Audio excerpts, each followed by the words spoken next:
ପ୍ରଭୁଙ୍କର ପ୍ରିୟ ଲୋକମାନେ, ଯେଉଁ ପରମେଶ୍ୱରଙ୍କର ଆମ୍ଭେମାନେ ସେବା ଆରାଧନା କରୁଅଛୁ, ସେଇ ପରମେଶ୍ୱର କେବଳ ଆଶୀର୍ବାଦ ଆଶୀର୍ବାଦ ଆଶୀର୍ବାଦ ହିଁ କରନ୍ତି ନାହିଁ, କରନ୍ତି, କିନ୍ତୁ ଯଦି ଆମ୍ଭେମାନେ ତାହାଙ୍କ ଦୃଷ୍ଟିରେ ଯଦି ମନ୍ଦ କାର୍ଯ୍ୟ କରିବା, ତାହେଲେ ସେ ବିନାଶ ମଧ୍ୟ କରିଦେଇପାରନ୍ତି।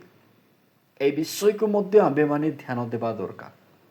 କାରଣ ବର୍ତ୍ତମାନ ସମୟରେ କେବଳ ଆଶୀର୍ବାଦର ଶିକ୍ଷା ହିଁ ଚାଲୁଛି ଏବଂ 100% ପ୍ରଭୁଙ୍କର ପ୍ରିୟ ଦାସମାନେ ପାପକୁ ପାପ, ମନ୍ଦକୁ ମନ୍ଦ, ଭଲକୁ ଭଲ ବୋଲି ଶିକ୍ଷା ଦେଉଛନ୍ତି ଏବଂ ସେହିପରି ଶିକ୍ଷା ଦେଉଥିବା ପ୍ରଭୁଙ୍କର ଦାସମାନଙ୍କୁ ଭଲ ବୋଲି କହୁନାହାନ୍ତି। କାରଣ ଲୋକମାନଙ୍କୁ ନିଜର କାନକୁ ସୁନ୍ଦର ଲାଗିଲା ଭଳି ଶିକ୍ଷା ଦରକାର ଏବଂ ଶିକ୍ଷକ ମଧ୍ୟ ଦରକାର।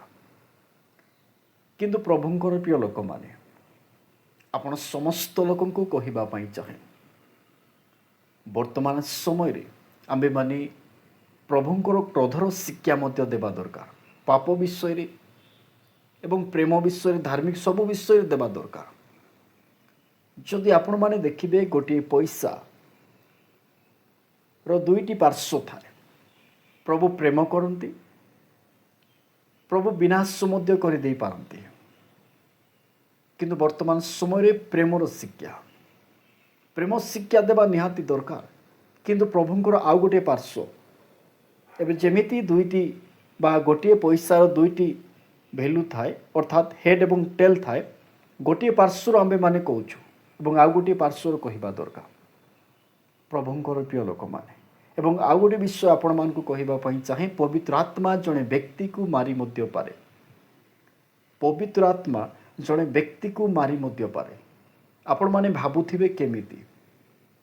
ପ୍ରଭୁଙ୍କର ପ୍ରିୟ ଲୋକମାନେ, ପ୍ରେରିତ ପୁସ୍ତକରେ ଯଦି ଆପଣମାନେ ଦେଖିବେ ତାର 5 ଅଧ୍ୟାୟରେ, ତାହେଲେ ହନନୀୟ ଏବଂ ସପିରା ଦୁଇଜଣ ପ୍ରଭୁଙ୍କର ଦାସ, ଯେଉଁକି ପବିତ୍ର ଆତ୍ମା ପାଇଥିଲେ, ସେହି ପବିତ୍ର ଆତ୍ମାଙ୍କ ପାଖରେ ସେମାନେ ମିଥ୍ୟା କହିଥିବା ଯୋଗୁଁ ସ୍ୱାମୀ ଏବଂ ସ୍ତ୍ରୀ ସେମାନେ ମୃତ୍ୟୁବରଣ କଲେ।